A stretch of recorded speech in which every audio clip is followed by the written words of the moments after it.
staged UFO attack on Earth. We have been preconditioned by all the media for the past couple of decades to slowly but surely start accepting the existence of aliens and UFOs.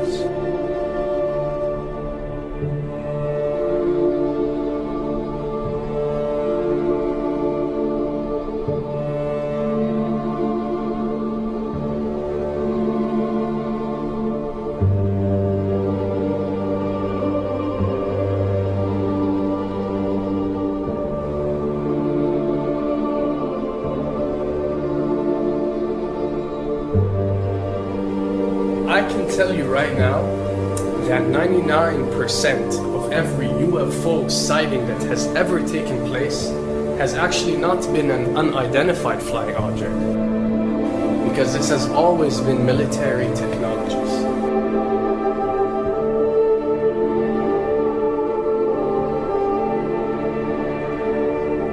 Another thing I'd like to point out is surveys and questionnaires. You know, we get surveys and questionnaires all the time, sent out by the state or by the government or by our rulers and our officials and so on and so forth. Do you really think that these ruling powers care about what you think? Do you really think that they're waiting to ask you and receive your answer before making a decision? What happens with these questionnaires is that they are released. For example, what country do you think the US should attack next?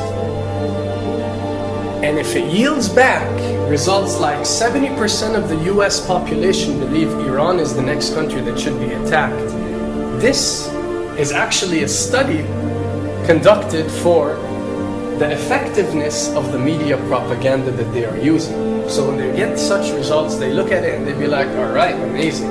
Our media propaganda is working. We are purposely trying to manipulate people to think that Iran should be the next one, and check out the survey results. We're doing a great job in propaganda.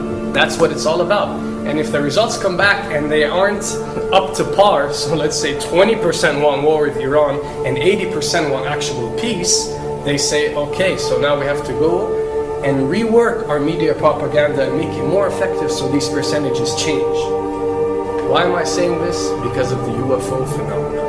Since the 60s, the amount of people who believe in extraterrestrials have skyrocketed, and it's only increasing day by day in our modern world. This only confirms the success and the plans that are taking place to first manipulate you to believe in UFOs, and second, to conduct a UFO attack that is going to force the whole world to unite to fight off this enemy and accept the New World Order. A former Canadian government official is warning we may be on the verge of intergalactic war, saying, quote, the Bush administration has finally agreed to let the military build a forward base on the moon, which will put them in a better position to keep track of the comings and goings of visitors from space, and to shoot at them if they so decide. I was introduced to the late Dr. Wernher von Braun in the U.S., the father of rocketry. In my first meeting with him, during that first 3.5 hours, he said to me, Carol, you will stop the weaponization of space, because there is a lie being told to everyone that the weaponization of space is now first being based upon the evil empire, the Russians. There are many enemies, he said, against whom we're going to build this space-based weapon system. The first of whom was the Russians, which was existing at that time. Then there would be terrorists. Then there would be third world countries. Now we call them rogue nations or nations of concern. Then there would be asteroids. And then he would repeat to me over and over, and the last card, the last card, the last card would be the extraterrestrial threat. As a military strategist, as a person who worked on the MX missile, which I did later, he said, you will find that there is going to be a spin to find some enemy against whom we have to build space-based weapons, and now we should expect the spin. And that's the formula, except that it's all based on a lie. A supersonic saucer. Called the Silver Bug, it was truly revolutionary. The plans show in detail a multi-jet engine craft that boasted amazing maneuverability and speed. It's an intriguing thought that this concept may tie in with the work of the German scientists who brought saucer technology to the US at the close of the Second World War. What was needed were certain cover stories. What do you do when people are spotting aircraft and then telling reporters that they've seen something very unusual flying out of an airbase in Nevada? And frankly, this was the origin of a lot of the sightings that took place in the mid-50s, 1954, 55, 56, of unidentified flying objects, the UFOs. So the CIA was involved in encouraging people to believe that, yes, they saw UFOs, and the CIA and the military tried to be very helpful to reporters to get these stories out, to divert the attention of the country, and particularly the people in this region, about what they had actually seen. Mexican Air Force pilots capturing on videotape what are said to be 11, count them, 11 UFOs. The Mexican Air Force has released a video that some of you are going to find difficult to believe. A journalist says it shows images of UFOs tracking a Mexican military plane.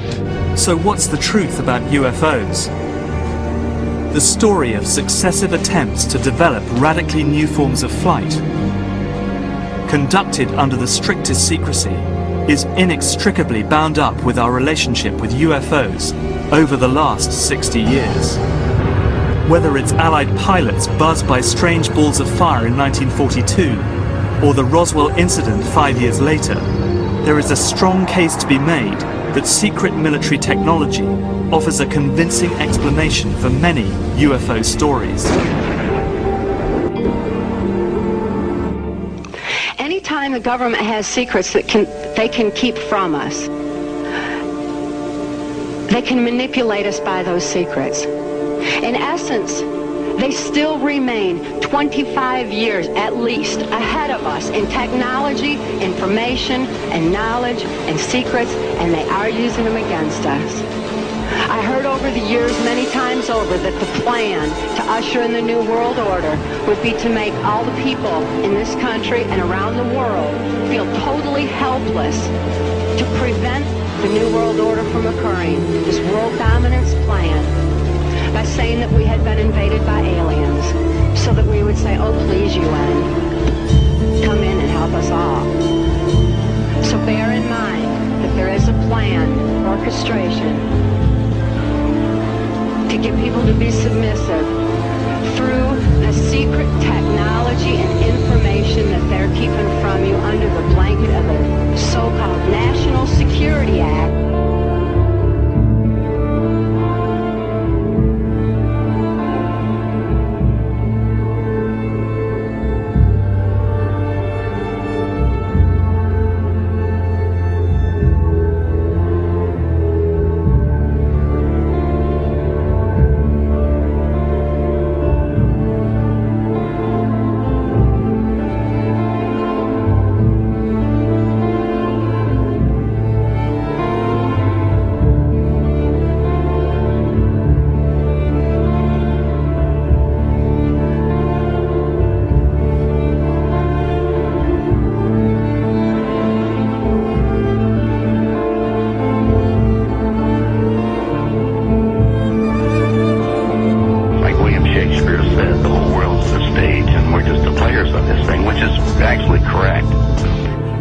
Perhaps we need some outside universal threat to make us recognize this common bound. I occasionally think how quickly our differences worldwide would vanish if we were facing an alien threat from outside this world.